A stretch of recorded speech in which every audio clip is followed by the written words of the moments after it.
Kinabukasan nga ay nag-meeting ulit sila tungkol sa kanilang project, pagkatapos ng kanilang klase.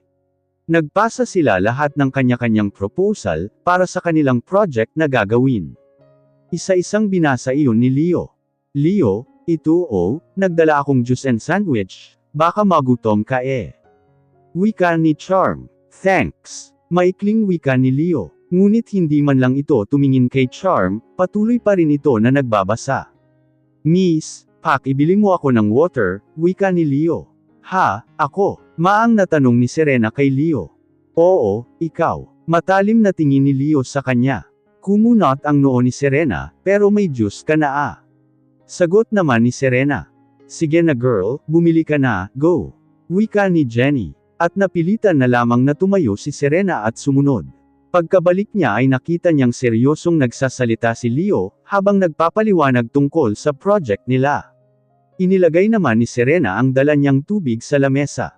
Habang nagpapaliwanag si Leo, ay isinusulat nila ang mga gagawin ng bawat isa. Pagkatapos ay isa-isa na silang tumayo.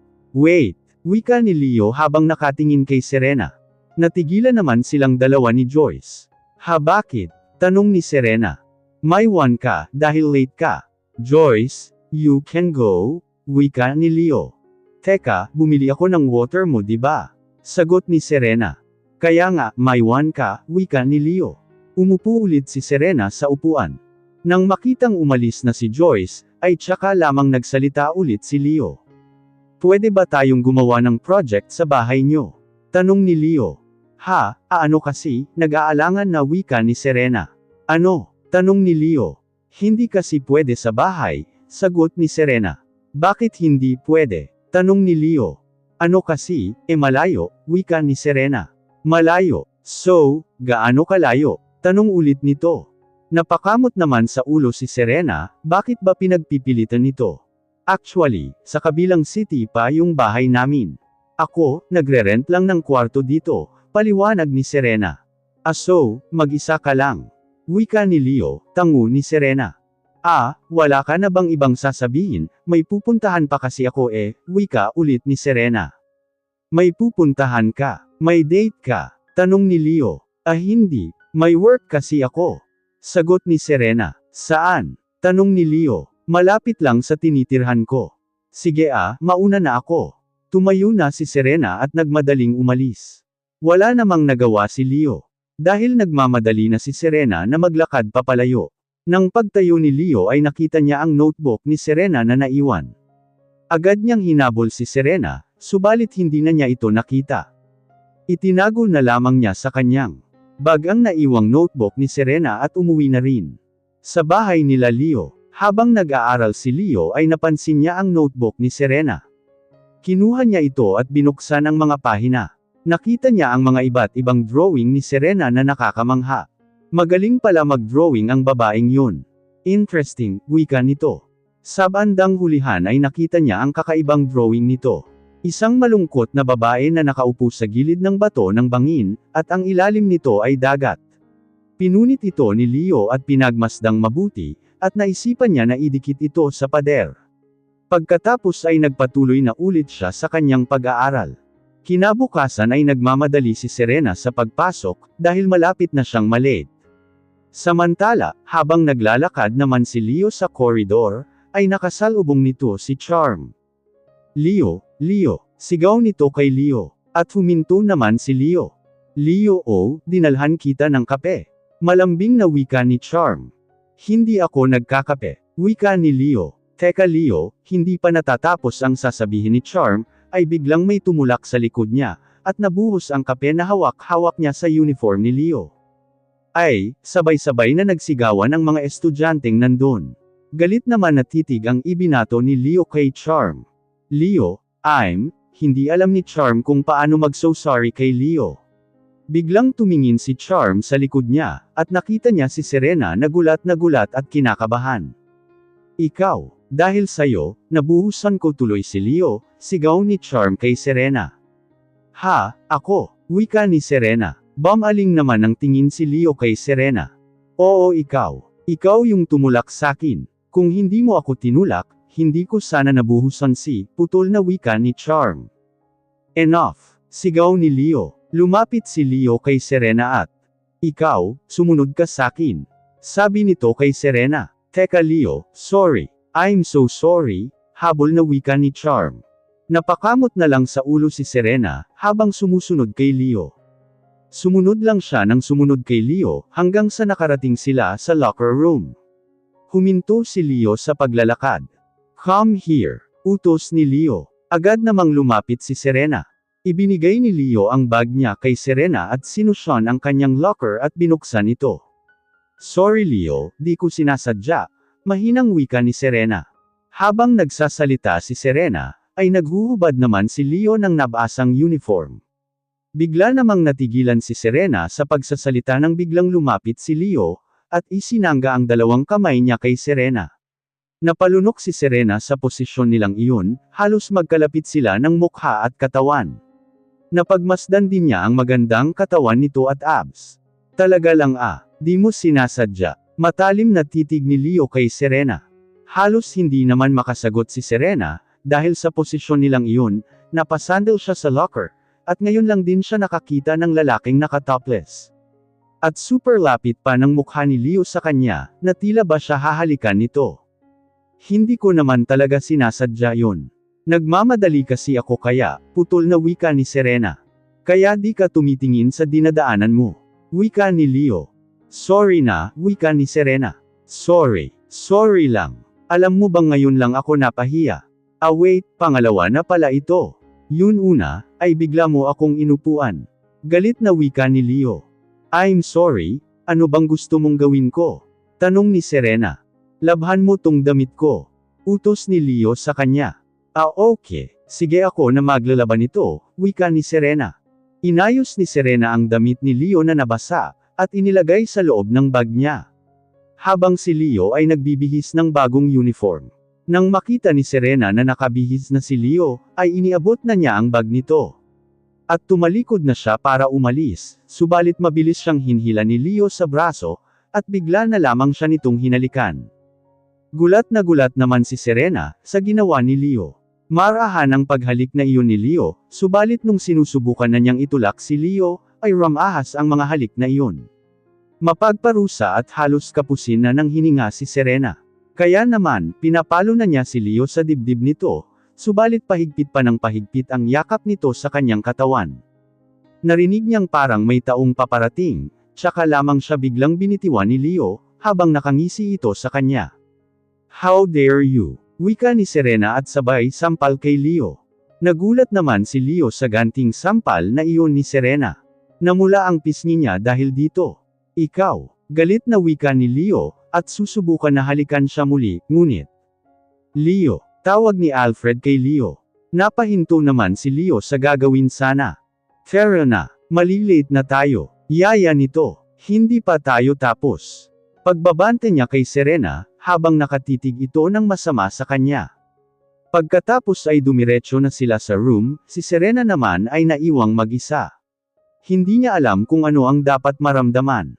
Napabuntong hininga na lamang siya, at nagmamadaling pumasok sa room. Halos hindi pumapasok sa utak ni Serena ang tinuturo ng teacher nila, dahil naalala pa rin niya ang ginawa sa kanya ni Leo. Parang gusto niyang tusukin si Leo ng ballpen, habang pinagmamasdan niya ang likod nito. Naisip niyang, first kiss ko yun. First kiss ko. Tapos ikaw, kakagigil ka, wika ni Serena sa sarili. At pinyunas niya ng pinyunas ang mga labi niya ng panyo, habang naiinis. Pagkatapos ng klase ay lumapit si Charm kay Leo. Leo, may meeting ba tayo mamaya? Tanong ni Charm. Wala. Matipid na sagot nito at umalis na kaagad. Aalis na rin sana si Serena, subalit hinarang siya ni Charm. Hey, anong pinagawa sa'yo ni Leo kanina? Tanong nito. Wala lang, pinabitbit lang niya sa akin yun bag niya, habang nagpalit siya wika ni Serena. Tapos, wika ni Charm. Naisip ni Serena ang halik ni Leo kanina, pero pinili niyang wag sabihin ang totoo dito. Yun lang, wika ni Serena. Okay, wika ni Charm. Sige, mauna na ako, palem ni Serena. Pagkaalis ni Serena, ay nagbulungan ang mga ito. Sabi ko sa'yo hindi yan papatusan ni Leo, wika ni Jenny. Oo nga, Hindi sila bagay ni Leo no. Wika naman ni Laika. Sana nga, pero iba kasi ang kutob ko sa kanya eh. Wika naman ni Charm. If ever naman, wala namang binatbat sa'yo yan si Serena, rich ka na, maganda pa. Ano pa ang hahanapin sa'yo ni Leo diba? Wika ni Jenny. Sabagay, correct ka dyan. Ngiting sabi ni Charm. Tama, mukhang poor naman yan si Serena. Kaya wag na nating pag-aksayahan ng panahon yan. Wika ni Laika. Pagkatapos magkwentuhan, ay sabay-sabay din silang umuwi. Dumating ang araw ng Biyernes, iniabot ni Serena ang dalang uniform ni Leo na nakalagay sa paper bag, habang nakaupo ito. Oh, ito na yung uniform mo, wika ni Serena. Kinuha naman ito ni Leo at tiningnan ang laman, tsaka nilagay sa lapag. Si Serena naman ay dumiretso na rin sa kanyang upuan. Ilang araw na silang hindi nagpapansin ni Leo, dahil naiinis pa rin siya dito. Kapag may meeting sila, ay nakayuko lamang siya at nagsusulat. Hinanap niya ang drawing notebook niya sa bag niya, subalit wala ito. Ha? Saan ko ba naiwan yun? Wika ni Serena. Narinig naman ito ni Leo na naghahanap siya ng kanyang notebook. Tumayo siya at humarap kay Serena. Ito ba ang hinahanap mo? Tanong ni Leo, habang hawak ang notebook. Lumingon naman si Serena, at nakita niyang hawak-hawak nga ni Leo ang nawawalang notebook. Agad siyang lumapit dito. O wika ni Serena sabay aabutin na sana niya, ngunit inilayo ito ni Leo. Nakangiting ng asar si Leo kay Serena. Akin na yan. Ibigay mo sakin yan, wika ni Serena at pilit niya ito inaabot. Sige, kunin mo, kung kaya mo, wika ni Leo habang nakangisi sa kanya. Tinaas ni Leo ang kanyang mga kamay, at salit-salaitan itong kinukuha ni Serena. Sa taas ni Leo ay malabong makuha ito ni Serena, kahit tumingkayad pa at tumalon-talon. Nenas na si Serena sa kakakuha, na tila ba pinaglalaroan siya ni Leo. Ano ba? Ibalik mo na sa akin yan. Akin naman yan eh. Naiinis na sinabi ni Serena. Edi, kunin mo. Wika ni Leo. Umatras ng umatras si Leo, dahil sa pag-iwas kay Serena sa pagkuha nito. Hanggang sa mapasandal si Leo sa may pader ng bintana, at dahil sa kakaabot ay na out of balance si Serena, muntik na siyang matamba, subalit naagapan siya ni Leo. Hinawi siya ni Leo papalapit sa kanya, at yamakap sa baywang niya. Pagkatapos ay nagtama ang kanilang mga mata. Ang mga tingin na iyon ni Leo, ay kakaiba, parang namamagnet ang mga mata din ni Serena. Dahan-dahan siyang itinayo ni Leo. Okay ka lang? Mahinang tanong nito. Tumango lang si Serena, dahil nagtataka pa rin siya sa titig na iyon ni Leo. Oh, at iniabot na nito ang drawing notebook ni Serena. Kinuha naman ito kaagad ni Serena, pagkatapos ay umalis na si Leo. Pumunta naman si Serena sa kanyang upuan, narinig niyang tumutunog ang cellphone niya. Hello ma, sagot ni Serena. Iha, natanggap mo ba yung tinext ko sa'yo na address, para bukas? Tanong ng mama niya. Yes ma, maikling sagot ni Serena. Basta bukas, magayos ka ha. Ayokong mapahiya. Pinadeliver ko na din yung susuotan mo. At wag na wag kang malilate ha. Wika nito. Opo ma, sige po, wika ni Serena. Tsaka pala, ikamusta mo din ako kay Don Manuel, kami ng papa mo. Okay, at ipadala mo sa akin ang picture nyo ha. Bilin nito. Pero ma, nakakahiya naman. Wika ni Serena. Basta, ikaw na bahala gumawa ng paraan, kung paano ka makakuha ng picture. Sige na, at may pupuntahan pa ako. Wika nito. Okay po, pagkababa ay humingang malalim si Serena. Pagkarating sa inuupahang bahay, ay nakita nga niya ang pinadeliver nitong susuotang niyang dress. Kulay pink ito, na may malambot na tela, at mukhang mamahalin. May kasama rin itong sapatos, hikaw at pang make-up. Napaisip naman siya. Hay, tuloy na bukas. Wika ni Serena. Pagkatapos niyang maghapunan, ay unti-unti na siyang nakatulog. Nang gabing iyon ay nanaginip si Serena, na pinakilala na sa kanya ang apo ni Don Manuel. Unti-unti itong humarap. Serena, siya ang aking apo, siya ang iyong mapapangasawa. Wika ni Don Manuel. Pagpapakilala sa kanya ni Don Manuel, dahan-dahan itong lumalapit sa kanya. Hindi niya masyadong maaninag ang mukha nito, dahil medyo madilim ang lugar. Lumapit ito sa kanya, nang laking gulat niya ay mukha itong nakakatakot na itsura. Puno ng balahibo ang mukha nito, at makakapal ang kilay at mapupulang mga mata, at may mahabang buhok. Sigaw ni Serena habang takot na takot. Napamulat siya ng mata sa takot. Napaupo siya sa kama, at tumingin sa paligid.